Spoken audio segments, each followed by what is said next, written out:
안녕하세요. 반갑습니다. 5월 11일 수요일입니다. 오늘 함께 살펴볼 내용은 약속의 아들입니다. 함께하고 있는 저는 보뚜리교회를 섬기는 김현수입니다. 우리 시작하기에 앞서서 먼저 기도드리고 시작합니다. 저희들을 사랑하시는 아버지 하나님, 저희들의 삶을 통하여 오직 주님의 거룩하심과 은혜 속에 우리의 삶을 주님 안에서 이끌어 갈 수 있고 함께 할 수 있도록 역사하여 주시니 감사합니다.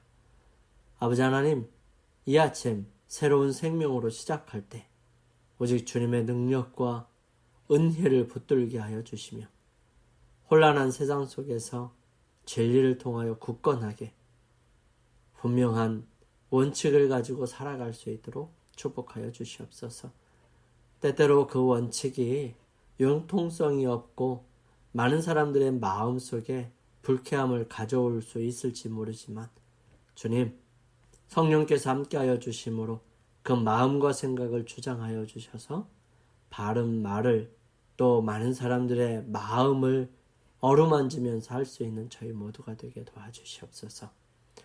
사랑의 아버지 하나님, 오늘도 주님 앞에 간절하게 기도드리는 주님의 자녀들이 있습니다.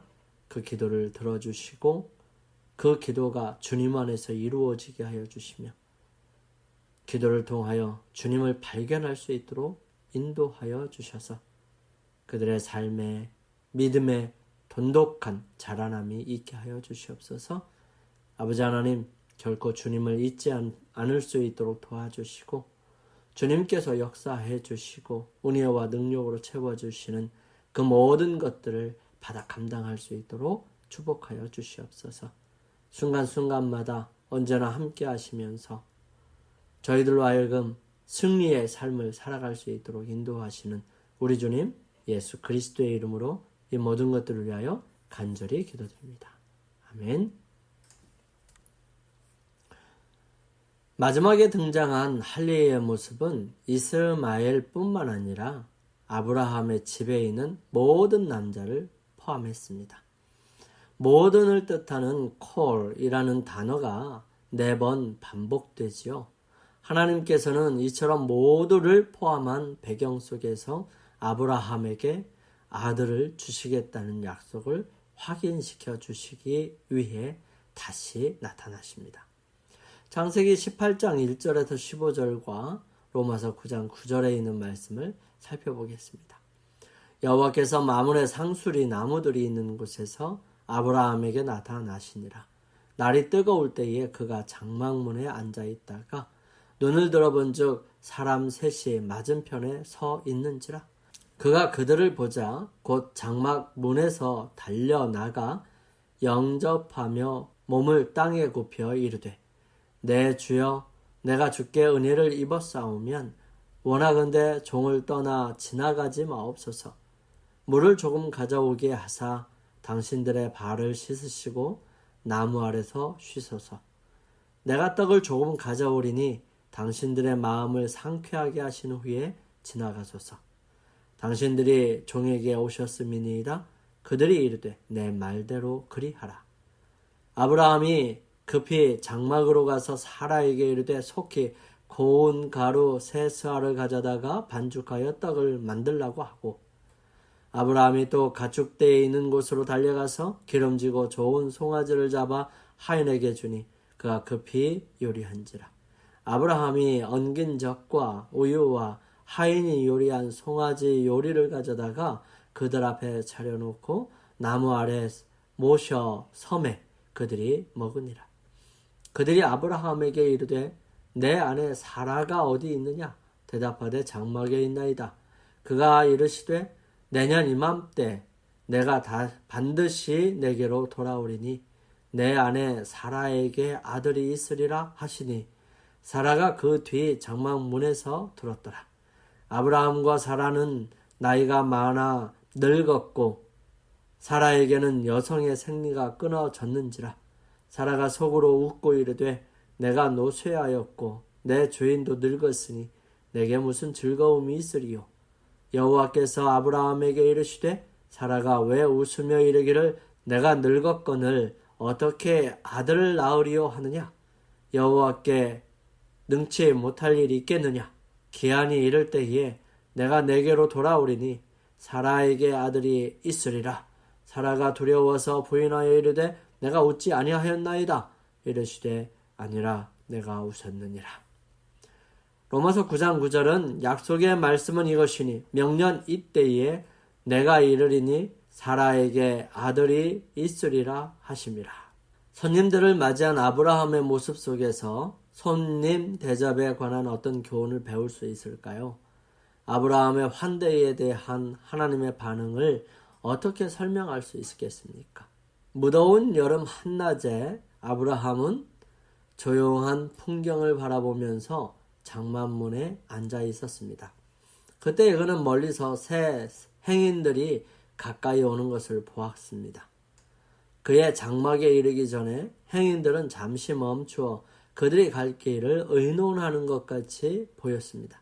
그들이 호의를 구하기까지 기다리지 않고 아브라함은 급히 일어났습니다. 그리고 그들이 명백히 다른 방향으로 돌아가려고 할 때 그는 빨리 그들을 따라가서 최고의 예의를 갖추어 자신의 장막에 머물러 쉬어가기를 권하였습니다. 그는 그들이 여행으로 발에 묻은 먼지를 씻을 물을 손수 떠왔어요. 그는 몸소 그들의 음식물을 선택하여 그들이 서늘한 그늘 아래서 휴식하는 동안 먹을 수 있는 잔치를 준비하였습니다. 그들이 대접을 받는 동안 그들 곁에 정중히 서 있었습니다. 하나님께서는 이 정중한 행동을 당신의 말씀 가운데 기록할 만큼 중요하게 여기셨고요. 1000년 후에 영감받은 사도는 그것에 대하여 다음과 같이 언급합니다. 손님 대접하기를 잊지 말라. 이로써 부지 중에 천사들을 대접한 일이 있었느니라. 아브라함은 그의 손님들에게서 피곤한 새 행인들만 보았지만 그 가운데는 그가 경배해야 할 죄 없는 한 분이 계셨다는 사실을 거의 생각하지 못하였습니다. 그러나 이제 하늘에서 온 사자들의 참 성격이 드러났습니다. 그들은 비록 진노의 사자들로서 가는 도중이었지만 믿음의 사람 아브라함에게는 먼저 축복을 말하였던 것입니다. 비록 하나님께서는 죄악을 저지하고 죄과를 벌하기 전에 엄격하시지만 보복을 기뻐하지 아니하십니다. 멸망시키는 일은 사랑이 무한하신 그분께는 생소한 일이지요. 여호와의 친밀함이 경외하는 자에게 있음이요. 시편 25편 14절에 말씀하십니다. 아브라함이 하나님을 영광스럽게 하였으므로 주께서는 그를 당신의 의논 가운데 참여시키시고 당신의 목적을 그에게 밝힘으로써 그를 영광스럽게 하셨습니다. 즉 하나님의 일에 아브라함이 들을 수 있고 말할 수 있는 소위 공유할 수 있는 영광을 얻게 된 거죠. 나의 하려는 것을 아브라함에게 숨기겠느냐? 라고 주님께서 말씀하셨습니다. 소돔과 고모라에 대한 부르짖음이 크고 그 죄악의 심이 중하니 내가 이제 내려가서 그 모든 행한 것이 과연 내게 들린 부르짖음과 같은지 그렇지 않은지 내가 보고하려 하노라. 하나님께서는 소돔의 죄악의 정도를 잘 아셨습니다.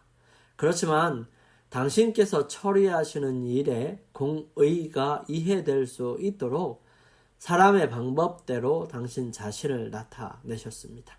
범법자들에게 심판을 내리기 전에 그분께서는 친히 가셔서 그들의 행위를 심사하고자 하셨고요. 만일 그들이 아직도 하나님의 자비의 한계를 넘지 않으면 그분께서는 그들에게 회개할 기회를 허락하실 것이었습니다. 비록 아브라함이 그들 가운데 하나님이 계신 것처럼 행동했을지라도 아브라함이 그 나그네들이 누구였는지는 알 수는 없었을 것입니다. 즉 아브라함이 알았는가 하는 것은 분명하지 않다는 것이지요. 아브라함은 날이 뜨거울 때에 장막문에 앉아 있었습니다. 사막에서 손님을 만나는 것은 흔치 않은 일이었기 때문에 아마 그는 손님이 지나가기를 기다리고 있었는지도 모릅니다. 그가 99세였음에도 불구하고 아브라함은 그 나그네들을 향해서 뛰어갔습니다. 아브라함은 그들 가운데 한 사람을 주여라고 불렀는데 그 호칭은 주로 하나님께 사용되는 것이었습니다. 그는 그들을 앉힌 후 음식을 준비하기 위해 급히 움직였어요. 그는 그들의 필요를 파악하고 즉시 돕기 위해 그들 옆에 서 있었습니다. 하늘에서 온 손님들을 향한 아브라함의 행동은 손님 접대를 위한 훌륭한 모본이 되고 있습니다. 아브라함의 공손한 태도는 손님 대접의 철학을 나타내 보여줍니다. 나그네에게 존중과 관심을 보이는 것은 그저 보기 좋은 예의 바른 행동이 아니지요.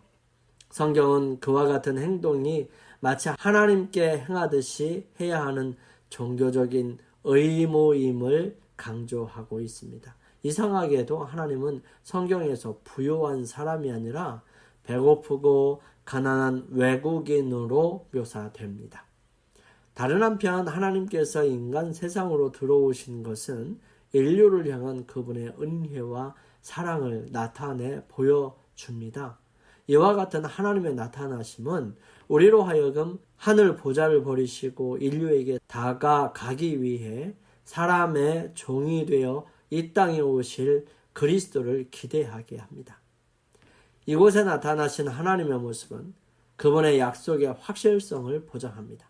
하나님께서는 그 뒤에 숨어있는 사라를 보시며 그녀의 가장 깊은 생각까지 아십니다.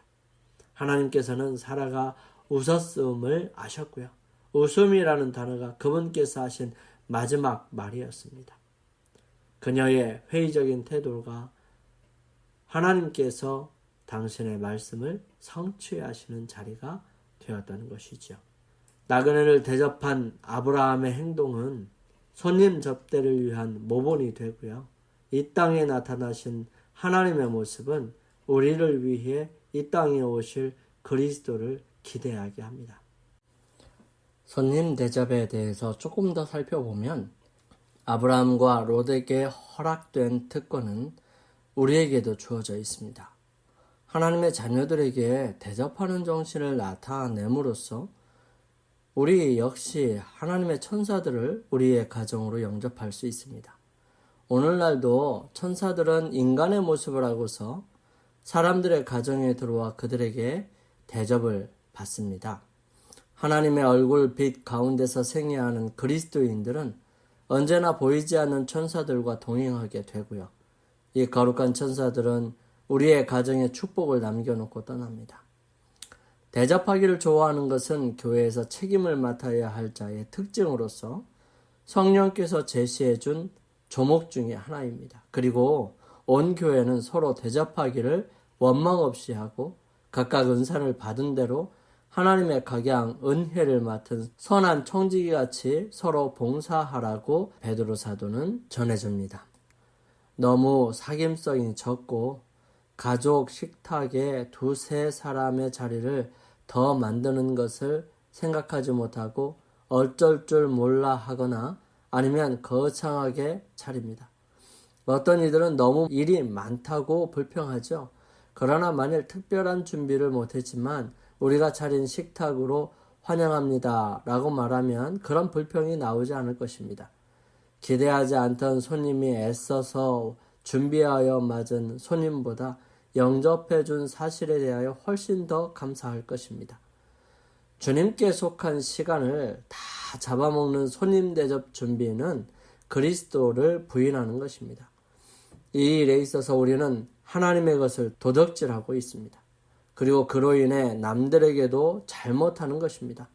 잘 차린 접대를 준비함에 있어서 많은 이들이 자기 가족들에게 필요한 관심을 박탈하고 그들의 모본을 남들로 같은 길을 따르도록 인도합니다.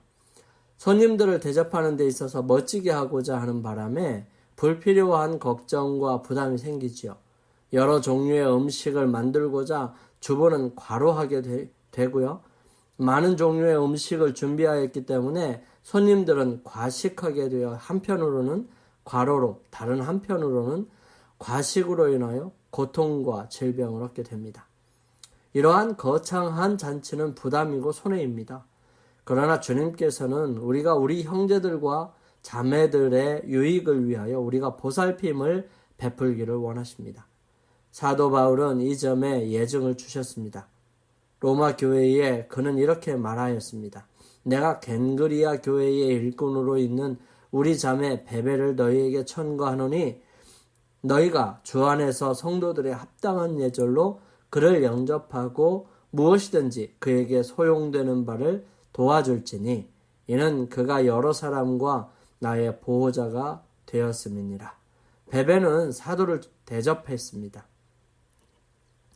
그녀는 도움이 필요한 나그네들을 잘 대접하는 자였습니다. 그녀의 모본을 오늘날의 교회가 따라야 합니다. 나와 내 가족을 위해 자주 드러내는 이기적인 관심에 대하여 하나님은 불쾌하게 생각하십니다. 이러한 정신을 간직하는 각 가정은 그리스도의 생애에서 나타난 순결한 원칙들에 의하여 마음이 바뀌어야 합니다. 자기 자신만을 생각하는 사람들은 손님 대접하기를 즐겨하지 않는 사람들은 많은 축복을 잃게 될 것입니다. 아브라함의 정신은 그리스도의 정신이었습니다. 하나님의 아들 자신이 죄인을 위해 크신 중재자이십니다.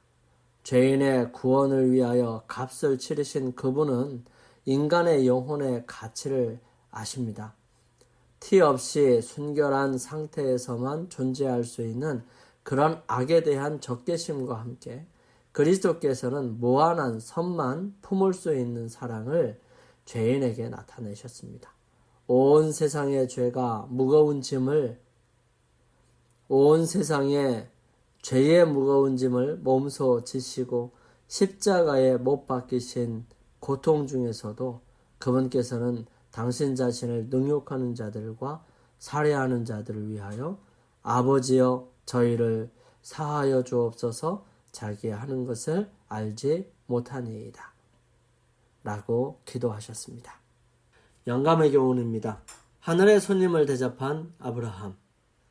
그는 이와 같은 친절을 단순한 여행자, 곧 지나가는 나그네로서 다시 돌아오지 않을 사람들에게 나타냈다. 그러나 접대는 끝나고 그의 손님들은 정체를 드러냈다. 그는 하늘의 천사들 뿐만 아니라 그들의 영광스러운 사령관, 그의 창조주시요 구속주이시며 왕이 되시는 분께 봉사하였다. 그리하여 아브라함에게 하늘의 계획이 공개되고 그는 하나님의 벗이라고 불리어졌다. 우리 함께 기도드리겠습니다. 저희들을 사랑하시는 아버지 하나님, 우리 곁에는 우리의 관심과 사랑을 필요로 하는 많은 이웃들이 있습니다. 그들을 모른 척하지 않게 도와주시고 예수님의 사랑의 마음으로 다가가 우리가 할 수 있는 최선의 사랑을 베풀 수 있도록 인도하여 주시옵소서. 저희들의 마음을 바꿔주시고 행동도 진실되게 하여 주셔서 온전히 온전한 마음으로 거룩하게 그 모든 일들을 이루어가게 인도하여 주시옵소서. 이 모든 것을 예수님의 이름으로 기도드립니다. 아멘. 우리는 오늘 하루를 승리하기 위하여 주님 앞에 머무는 시간을 갖도록 하겠습니다. 저는 내일 이 시간 다시 찾아뵙겠습니다. 감사합니다.